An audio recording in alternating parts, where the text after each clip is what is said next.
choices for you and your family. Cook it, give it. You'll love when you live it.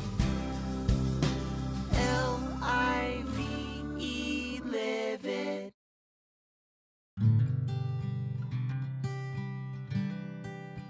Hello everybody, my name is Andrea Miller and I'm a registered dietitian and certified diabetes educator here at Community Hospitals and Wellness Centers in Bryan. I'd like to welcome our live audience and viewers at home to Live It, the other red meat.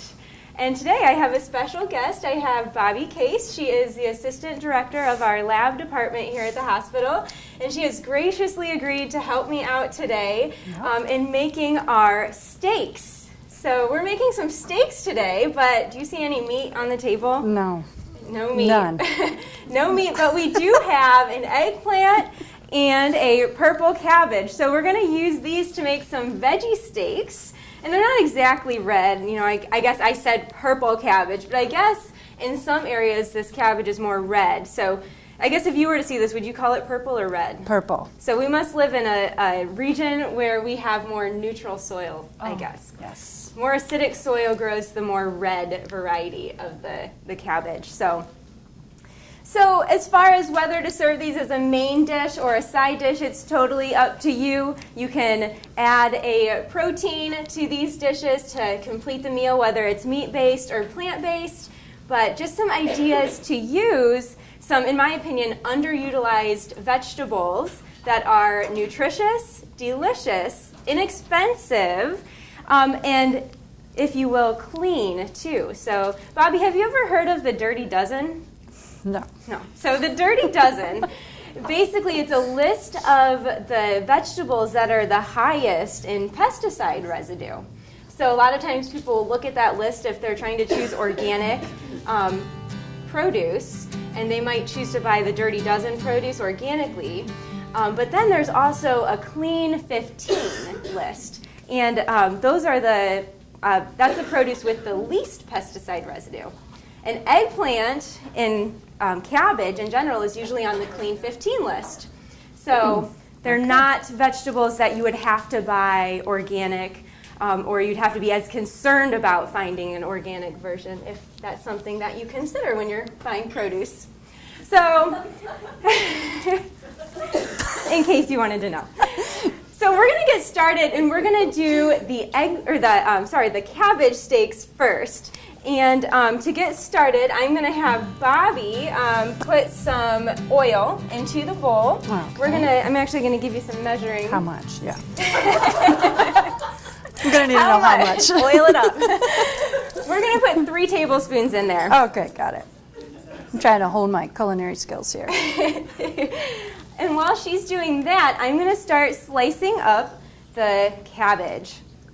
So you want this in about 3/4 of an inch to 1 inch thick slices, decently thick slices, not, I guess it's your choice if you want it, how thick or thin you want it. So you want a serrated knife that works a little bit better to slice the cabbage.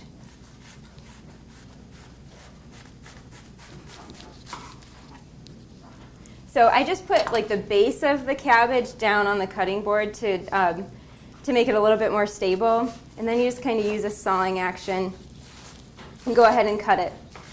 So one thing about these vegetables is they're so vibrantly colored. They have this rich color, and anytime you see that rich color in a fruit or vegetable, a lot of times they have similar nutrients. So the nutrient that's similar in these two vegetables, it's in common. Can you think of another fruit? Let's do a fruit that is the same color that everybody considers a superfood. Yeah, maybe. Pomegranate, yeah, blueberry, pomegranate, plums, blueberries, plums, yeah. Grapes. So all of those have a similar nutrient. It's called anthocyanin, and it's a very powerful antioxidant, and it's found in both of these vegetables. So eating these vegetables is kind of, you get some of the similar nutrients to eating blueberries. So if you're somebody that doesn't really like blueberries, you can substitute some of these vegetables and get similar nutrients. Okay. So we're going to grab the cookie sheet. Yep. And a pastry brush, the little brush right there in front of you. And we're gonna give the cookie sheet just a light brush with some of the oil. I have a minor in art, so I can do this. All right, I picked skills No for problem. Bobby that she was gonna master. See? Look. She's doing a great job. She told me before she started, she hasn't spent much time in the kitchen. She asked if we were making peanut butter and jelly today. So unfortunately, no peanut butter and jelly, but we're going to expand her skills, and she's already doing a great job at Okay, we're ready to rock. That's perfect. Looks great. So you just want to do that to prevent it from sticking. You could also just go ahead and put, spray it with like a cooking spray or something like that. But you already have the oil out, so why not just brush it with that? So I'll have you just kind of This is a T-bone. That's a T-bone, yep. Yep. We'll just place those on. Okay. And then we're going to finish up our glaze. So it's a balsamic glaze. So we're going to add a couple other ingredients to the remainder of our oil. We're going to add some balsamic vinegar. So we'll open this up, and I'm just going to have you add 2 tablespoons of balsamic vinegar. 2 tablespoons. Got it. And I'm going to start chopping up some garlic. You're lucky. I'm giving you all the jobs that are not going to make your hands smell for the rest of the day. So I'm just going to slice my garlic. And then if you could, there's some honey and some Dijon mustard in front of you. We're just going to add about half a teaspoon of each. So not very much, just enough to give it a tiny bit of flavor. Okay.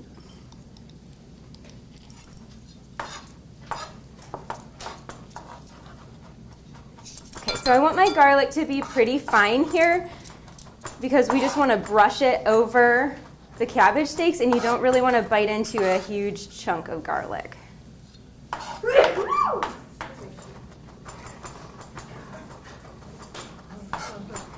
Bless you.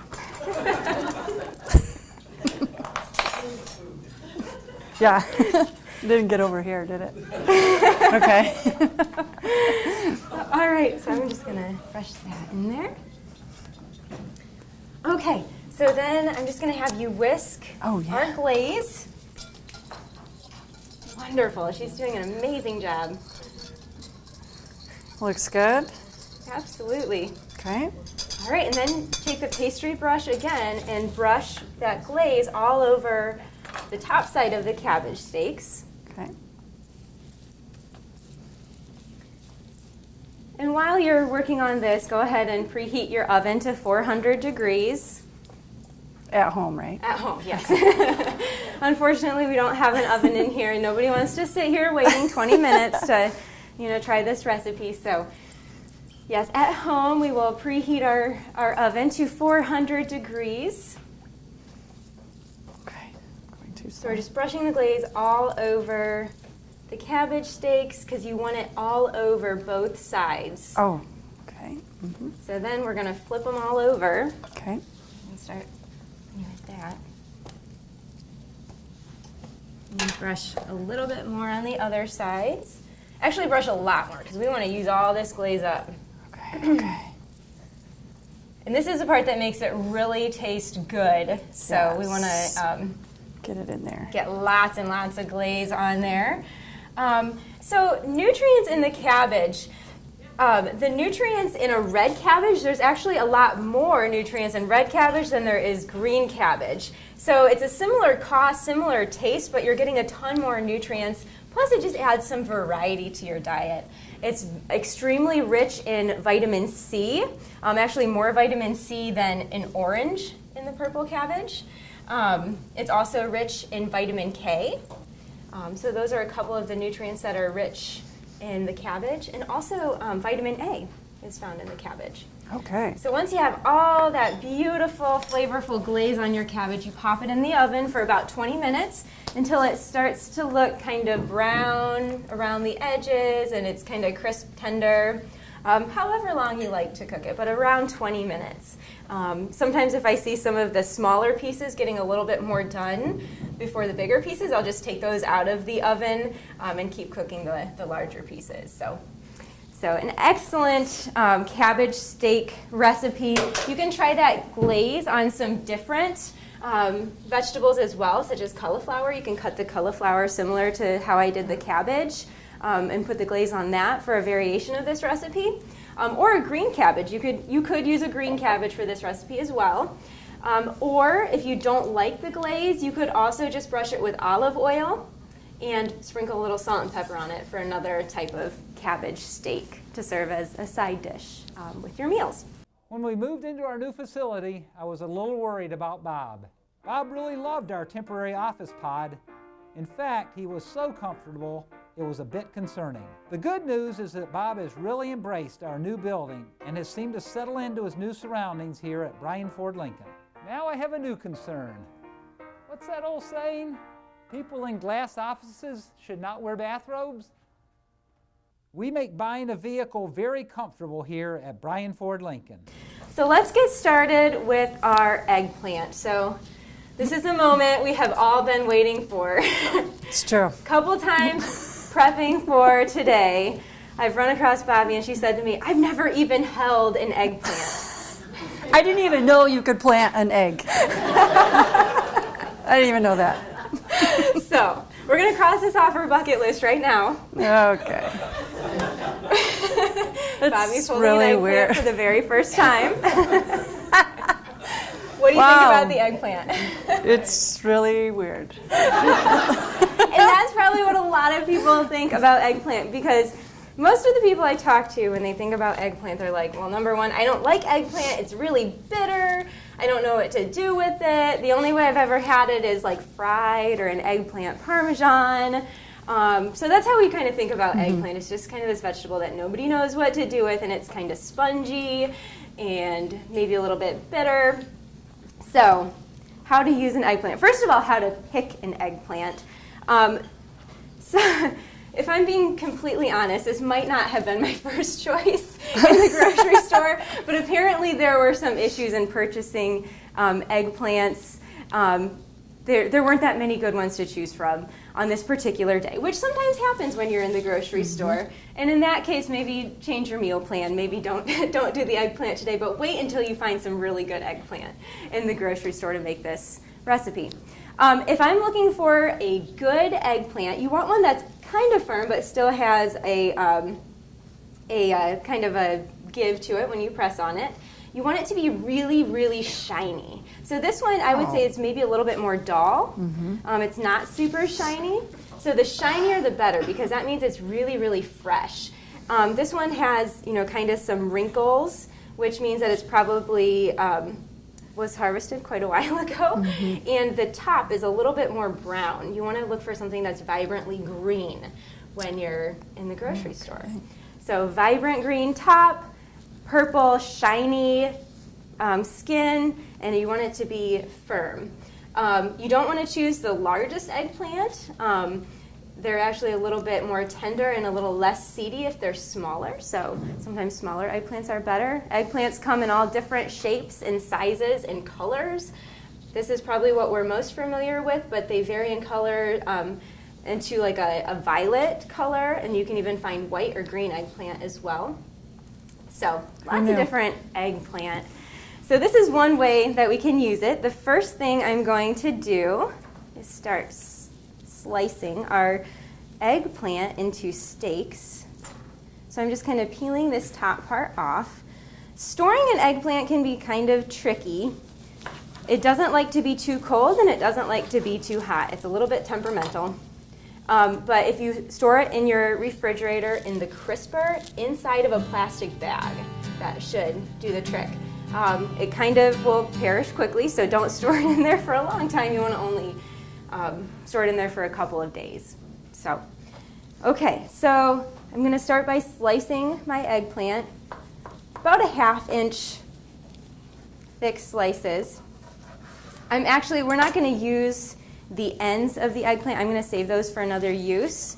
I'm just going to use the middle. You could do the ends if you wanted, but it ends up being quite a bit of skin for a steak type of eggplant. So I'm just slicing it lengthwise into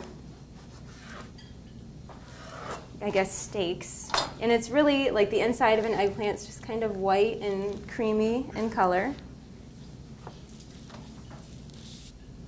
So we're just going to get 2 out of this one, which is about what you should get.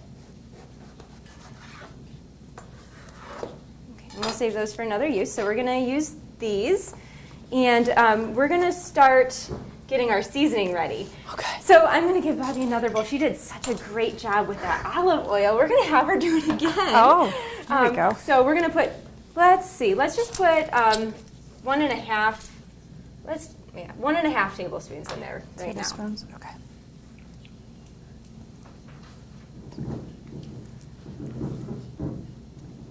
Perfect. Got it. And then we're going to take the brush and we're going to first brush our grill pan. And brush it pretty liberally so that it doesn't stick. How's that? Good? Perfect. Looks great. And then we're going to, I'm going to give you these. Okay. We're going to brush both sides of our eggplant with olive oil.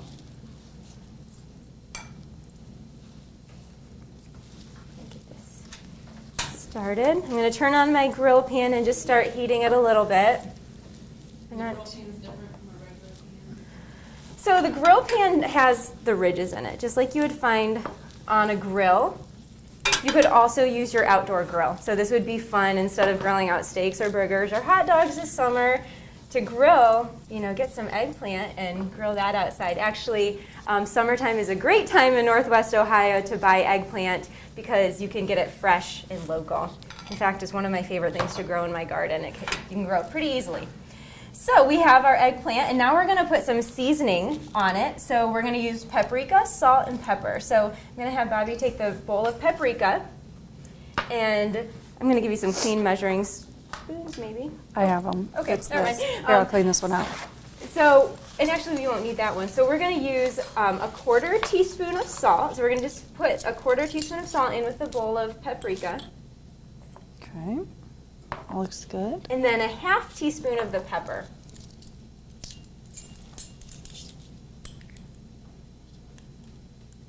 Okay.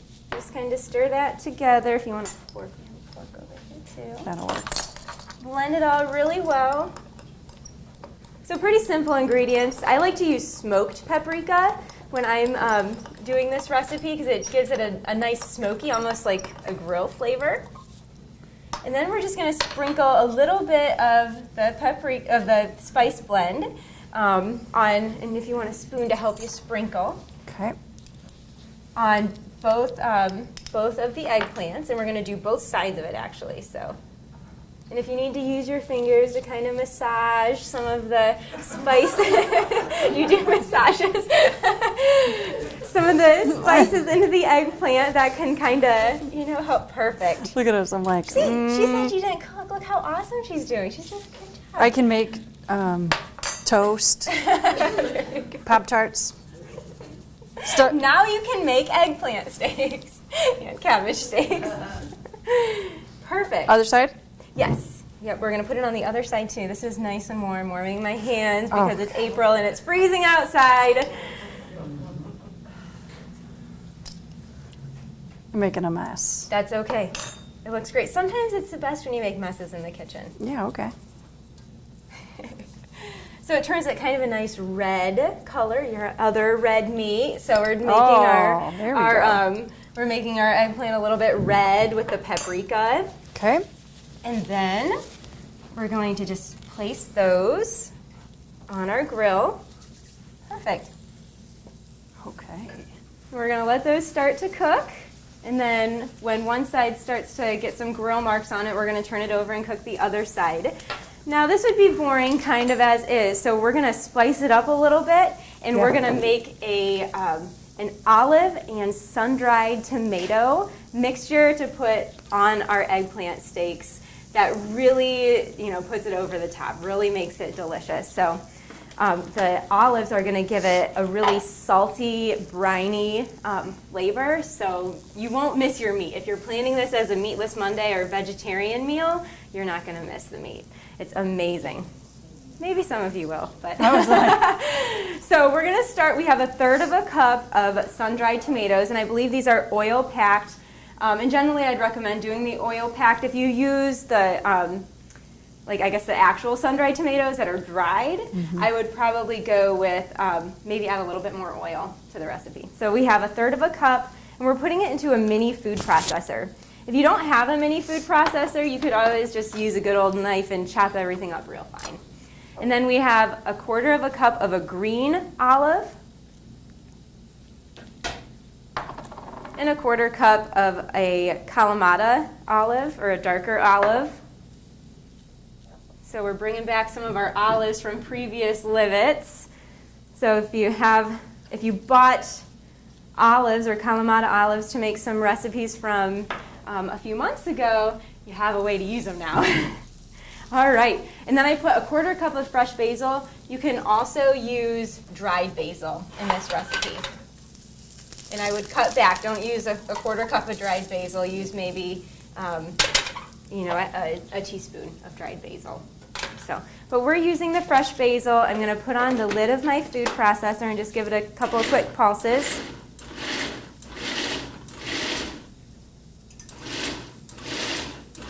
I'm keeping an eye on our eggplant here. This is actually a fairly common topping. I'm not sure what part of the country it's popular in at this particular moment, but it's called a tapenade. And tapenade for the topping. Tapenade. Tapenade. Yes, for the topping. Put yes. tapenade, guys. That's right. Put a tapenade. Put a tapenade. There you go. That's right. So, let's see, where's our bowl? I'm going to get the original bowl that you put the olive oil in. Okay. And I'll just have you scrape that Oh, into yeah, okay. the bowl with the olive oil. I'm going to check and kind of take a peek at. Perfect. It has beautiful grill marks on it. It's probably from the olive oil that I put on there. Yes, it's exactly from the olive oil that you put on there. You did a great job applying olive oil. You're going to be my professional olive oil applier. Hey, add it to the resume. That's right. Okay, and then we have some red wine vinegar. So we're going to add 2 tablespoons of red wine vinegar to our In here? olive and sun-dried tomato mixture. Yep, You said tablespoons? 2 tablespoons, yeah. Okay.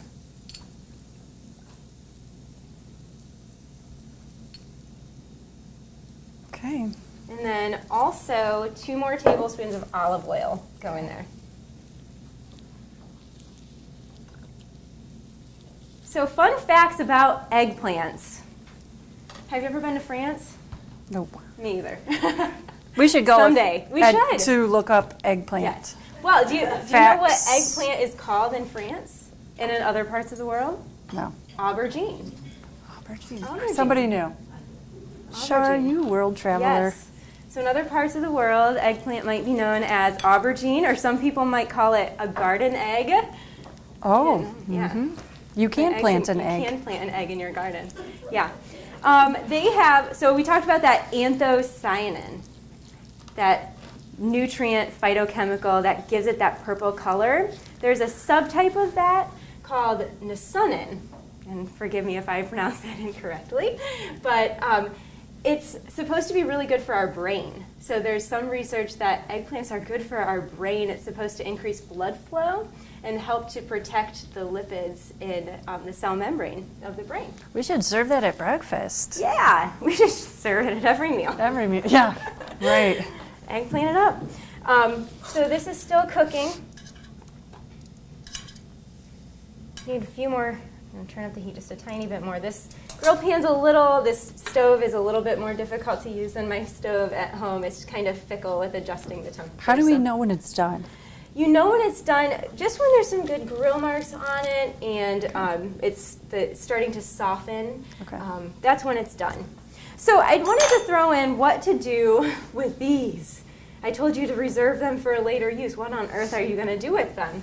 Something that I like to do with scraps like this, I call it my clean out the refrigerator meal. I make spaghetti a lot. And I will take an eggplant and just dice it up into smaller cubes, kind of like that.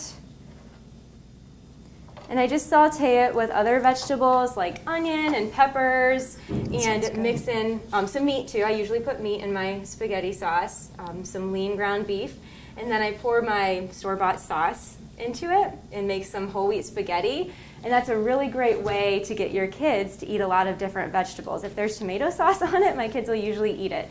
I can get them to eat kale, eggplant, zucchini, you name it. They'll eat it if it's covered in a tomato sauce. So great way to get your kids to eat other things. All right, any grill marks yet? Close enough. So I'm gonna have Bobby hand me the white square plate over there, and we're gonna plate up our lovely eggplant steaks. I'm gonna turn it that way. I gotta turn the plate for you. That's okay. And then go ahead and just spoon some of the, if you want another spoon, spoon some of the mixture over the eggplant. You can add as much or as little as you like, but I tend to go on the a little bit less side because it does tend to get pretty salty with those olives in it. So I was gonna load it up. all right, we'll load it up. If you like salt, then you'll I like it. Yeah. So we'll load that up. While she's doing that, does anybody have any questions about anything that we made today, or about eggplant or red or purple cabbage? Do you ever heat the sauce before you put it on the eggplant, or do you just always put it on room temperature? I usually put it on room temperature. Yeah. Not heat in the eggplant. Right. It should warm it through, and there's nothing in there that you have to cook. So, yep, you can leave it on room temperature. What else do you think we should put our topping on?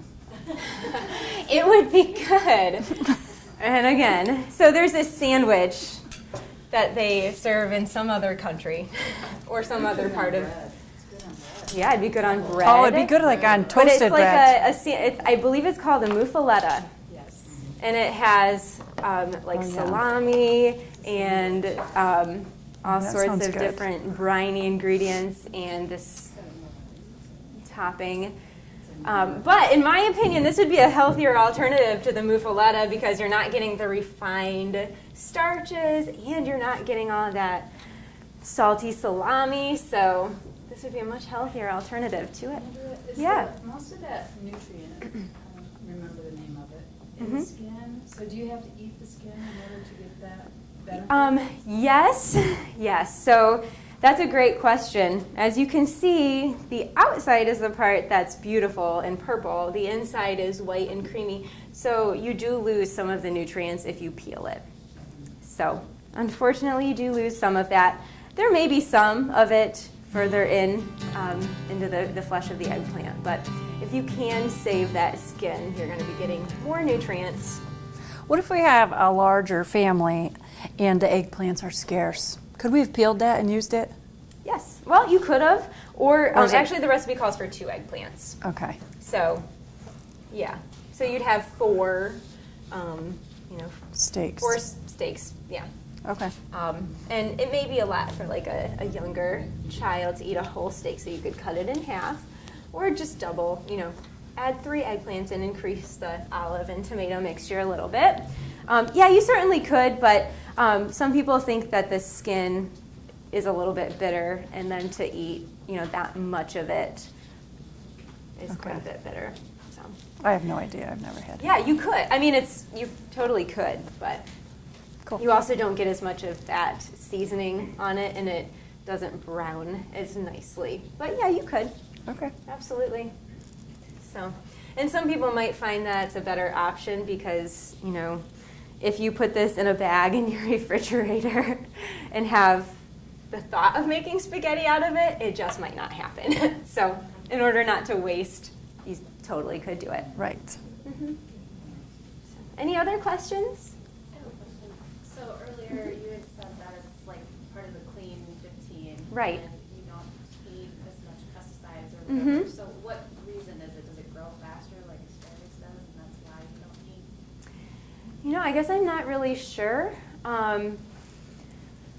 I think sometimes obviously asparagus, it does grow very, very fast, so there's not as much time to apply the pesticides.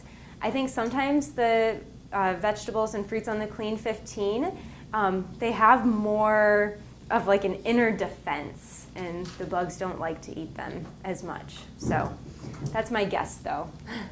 So from growing eggplant, I feel like it always does pretty well for me with very little work.